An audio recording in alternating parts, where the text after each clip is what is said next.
Tu as pourtant ceci, c'est que tu es les œuvres des Nicolaïtes, œuvres que je hais aussi, Apocalypse 2:6. Le désir de Satan est d'introduire quelque chose haï de Dieu.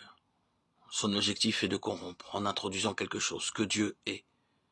Et remarquez, s'il y a dans l'Église quelque chose que Dieu est, alors le pouvoir de Satan est établi, et la main de Dieu est paralysée. C'est ce que poursuit Satan.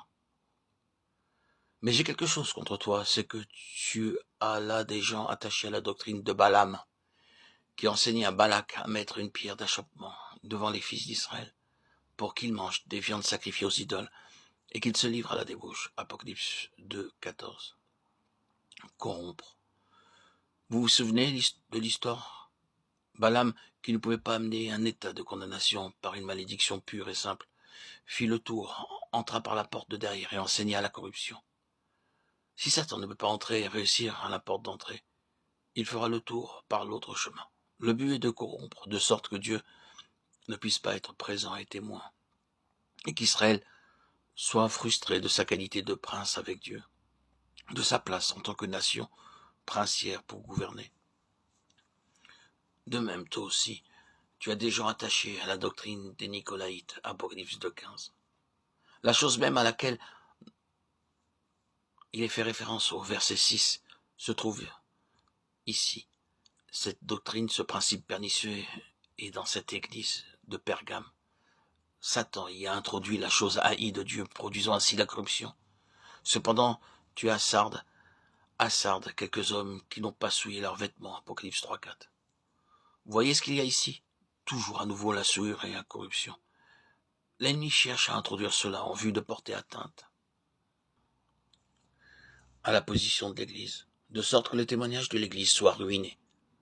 Je pense que la meilleure façon de démontrer cela, c'est de continuer par notre aspect. Quelle est donc la position de l'Église en tant que conséquence de cet état de justice par la foi?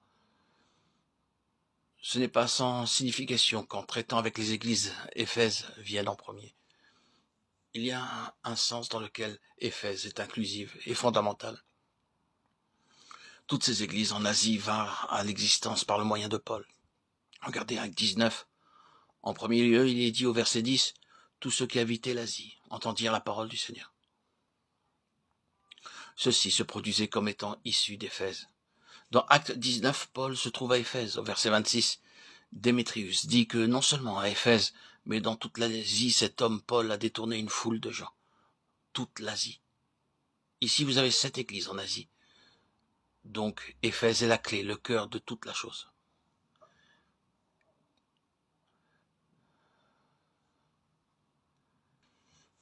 Quelle est alors la place de l'Église de façon centrale et suprême? C'est ce que vous trouvez dans l'épître, ainsi appelée aux Éphésiens, qui était une lettre circulaire envoyée aux églises, y compris celle d'Éphèse.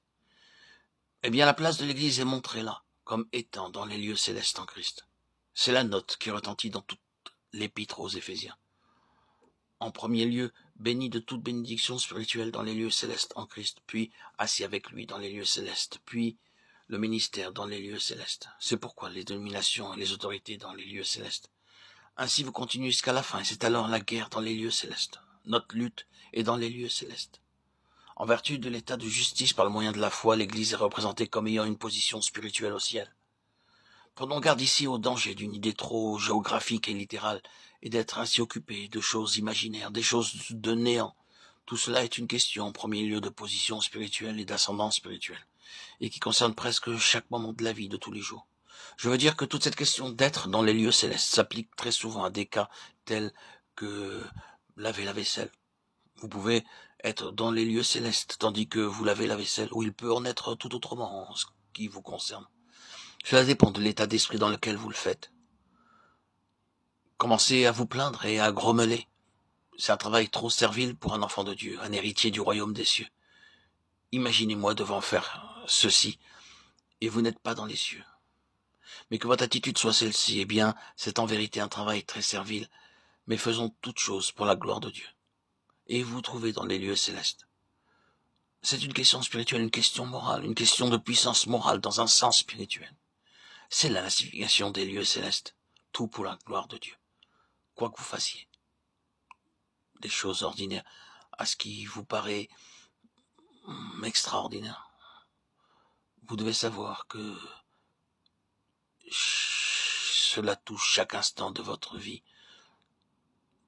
où que nous soyons, quoi que vous fassiez. Ne pensez pas qu'il vous faille échapper à ce corps mortel et être sur un nuage et vous envoler quelque part là-haut. Ce n'est pas cela, être dans les lieux célestes. Être dans les lieux célestes, c'est tout faire pour la gloire de Dieu, dans chacun des détails de votre vie, des petites choses comme des grandes.